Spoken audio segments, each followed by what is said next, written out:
Sir అంటే ఇవాళ ప్రధానంగా చెప్తున్నప్పటికీ కూడా ఏది గతంలో గనక మనము పుల్వామా జరిగినప్పుడు కావచ్చు, ఉగ్రదాడులు చేసినప్పుడు సర్జికల్ స్ట్రైక్స్ చేశారు. అప్పుడు ఆకాశం నుంచి సర్జికల్ స్ట్రైక్స్ చేశారు. ఆ తర్వాత భూమి నుంచి కూడా కొంత దాడి జరిగింది. అయితే ఈసారి ప్రధానంగా గనక ప్రభుత్వం కావచ్చు, భారత్ కావచ్చు ముందుకు వెళితే నౌకాదళం వైపు నుంచే అటువంటి దాడి ఉండే అవకాశం ఉంది అనేది ఒక వాదన వినిపిస్తా ఉంది. అది ఎంతవరకు కరెక్ట్ అంటారు? ఒకవేళ అటువంటి అవకాశాలు ఏమైనా ఉన్నాయా? అంటే నౌకాదళం ద్వారానే దాడి మొదలుపెట్టే అవకాశాలు ఏమైనా ఉన్నాయా? అంటే అలా ఉండదండి. మనం పాకిస్తాన్ ఆక్యుపైడ్ కాశ్మీర్ని ఆక్రమించుకున్నప్పుడు మన ముందు ఎయిర్ ఫోర్స్ వెళ్తుందండి. ఎయిర్ ఫోర్స్ వెళ్ళి ఏం చేస్తుందంటే ఆ పాకిస్తాన్ ఆక్యుపైడ్ కాశ్మీర్లో ఉన్నటువంటి ప్రాంతాలని దాడి చేస్తుంది. దాడి చేసి అక్కడ ఉగ్రవాద శిబిరాలని బ్లాస్ట్ చేయడము, ఆ ప్రాంతాన్ని వికేట్ చేయించడం చేస్తుంటుంది. అప్పుడు నేల మీద నుంచి వెళ్ళి సైన్యం ఆ ప్రాంతాన్ని ఆ పాకిస్తాన్ ఆక్యుపైడ్ కాశ్మీర్ తన చేతిలో తీసుకుంటుంది. ఇది యుద్ధతంత్రంలో భాగం. కాబట్టి ఎయిర్ ఫోర్స్ ముందు అటాక్ చేయాలి, వాళ్ళని తరుముకుంటూ పోవాలి అక్కడ సైన్యాలని. కింద నేల మీద నుంచి వెళ్ళి భూమి ప్రాంతాన్ని ఆక్రమిస్తుంది ఆర్మీ. ఇది జరిగేదండి. ఈ జరిగేటప్పుడు మళ్ళీ తిరిగి అక్కడ కరాచీ నుంచి మిగతా ప్రాంతాల నుంచి మనం దాడులు ఎక్స్పెక్ట్ చేస్తాం కాబట్టి ఇది పార్షియల్గా ప్రారంభమవుతుంది. ఇది పాకిస్తాన్ ఆక్యుపైడ్ కాశ్మీర్ని జయించాలి మనం అనుకుంటే కనుక. అప్పుడు కనుక అంతవరకు ఆగితే మనం యుద్ధక్షేత్రాల్లో తిరిగి మళ్ళీ మనకి నేవల్ పవర్ ఎక్కువ వాడం. లేదు పాకిస్తాన్ హద్దు మీరి అవుట్రైడ్ వరకు వస్తే అప్పుడు మనము నేవల్ పవర్ ఎక్కువ వాడతాం. అప్పుడు నేవల్ పవర్ ఇంకా బలంగా పనిచేస్తుంది.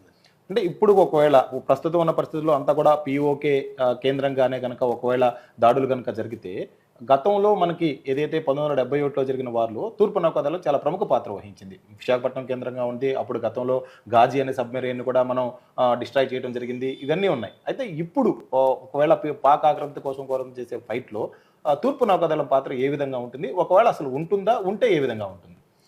అంటే యుద్ధమంటూ జరిగిన తర్వాత ఏ పాత్ర ఆ పాత్ర వహిస్తుందండి.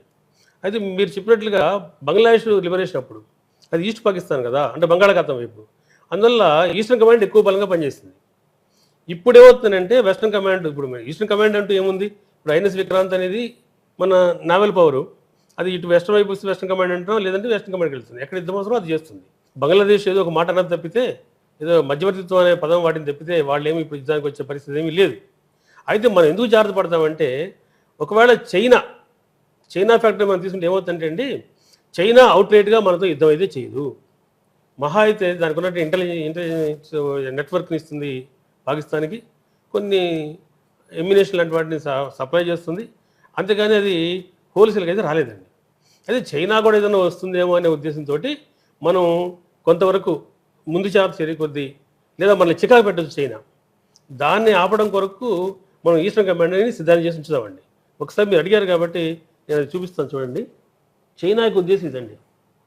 ఇప్పుడు ఇక్కడ చూడండి, మీకు ఈ దీంట్లో ఇక్కడ చైనా నుంచి బయలుదేరి ఇది మొత్తం హిందూ మహాసముద్రం అండి. ఈ హిందూ మహాసముద్రం మీద తన యొక్క ఆధిపత్యాన్ని కొనసాగించాలని చైనా తాపత్రయపడుతుంది. అందులో భాగంగా చూస్తే ఇక్కడ మనకి మలేషియా, ఇండోనేషియా ప్రాంతాలు ఉన్నాయి. ఇక్కడ మనకు మలక్కా ఐలాండ్ ఉంది. ఈ మలక్కా ఐలాండ్ నుంచి ముందుకు వస్తే ఇక్కడ అండమాన్ నికోబార్ ఐలాండ్స్ ఉంటాయి మనవి. ఇక్కడ ముందుకు వస్తే ఇక్కడ శ్రీలంక ఉంది, ఇక్కడ హంబన్-టోటో పోర్ట్ ఉంది, పక్కనే మాల్డీవ్స్ ఉంది. ఇక్కడ నుంచి కనుక మనం వెళ్తే ఎర్ర సముద్రంలోకి వెళ్తే ఇక్కడ జిబోటి రేవుపట్నం ఉంది. ఈ ప్రాంతాలన్నీ తమ చేతుల్లో తీసుకోవాలంటేది చైనా యొక్క తాపత్రయం అండి. అంటే హిందూ మహాసముద్రం మీద తనకి హెజిమోని ప్రకటించాలనేది దాని ఉద్దేశం. అలా కనుక అయితే అందుకోసం మనం ఏం చేసామంటే ఈస్టర్న్ కమాండ్ని సిద్ధంగా ఉంచుకుంటున్నాం మనం. కనుక ఈస్టర్న్ కమాండ్కి రోల్ ఏంటంటే, ఇక్కడ చైనా కనుక ఏదైనా ఇబ్బంది పెడితే మనల్ని ఇక్కడ నుంచి వాళ్ళకి ఆయిల్ ఎక్కువ సరఫరా అవుతుంటుంది కనుక దాన్ని ఆపడానికి మనకు అవకాశం ఉంటుంది. అందుకోసం మన శ్రీలంక తోటి, మాల్డీవ్స్ తోటి మంచి రిలేషన్స్ మెయింటైన్ చేయటము, వాళ్ళని ఆదుకోవడంలో ఇది ఒక కారణం కూడా ఉందండి. కాబట్టి చైనా ఫ్యాక్టర్ అంటూ ఏదన్నా ఇండైరెక్ట్గానో డైరెక్ట్గానో వస్తే ఈస్టర్న్ కమాండ్ అనేది బాగా యాక్టివేట్ అవుతుంది. అలా క్వాడ్ దేశాల అంటే సార్ ఇక్కడ క్వాడ్ దేశాలతో కూడా మనం ఒక గ్రూప్ ఏర్పాటు చేసాము, ఆస్ట్రేలియా, జపాన్, అమెరికాతో. దాని ప్రభావం ఏంటి, అది ఏం చేయగలుగుతుంది? క్వాడ్ దేశాల యొక్క ప్రముఖ పాత్ర ఏముంటుంది? క్వాడ్ దేశాల గురించి ఈ సంభాషణ అండి.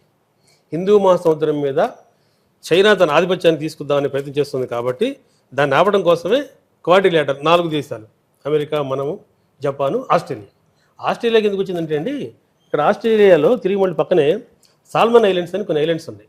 ఆ సాల్మన్ ఐలాండ్స్ని ఇది చైనా తన చేతిలో తీసుకుంది. అంటే ఆస్ట్రేలియాకి థ్రెట్ కాబట్టి అది కూడా ఆస్ట్రేలియా కూడా ఒక భాగం అయిపోయింది మనకి.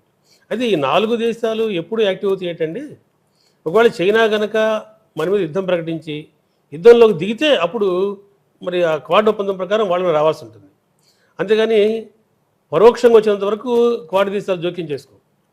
పరోక్షంగా కాకుండా చైనా నాకు అర్థమైనంత వరకు ఎట్టి పరిస్థితుల్లో కూడా ఈ విషయంలో జోక్యం చేసుకుందండి. ఇందా మీరు చూపించినట్టుగా నేను ఆ పాకిస్తాన్ ఆక్యుపైడ్ కాశ్మీర్లో దాని ఇంట్రెస్ట్ ఏదో ఉంది, ఆ ఇంట్రెస్ట్ కోసం యుద్ధం అయితే చేయదండి.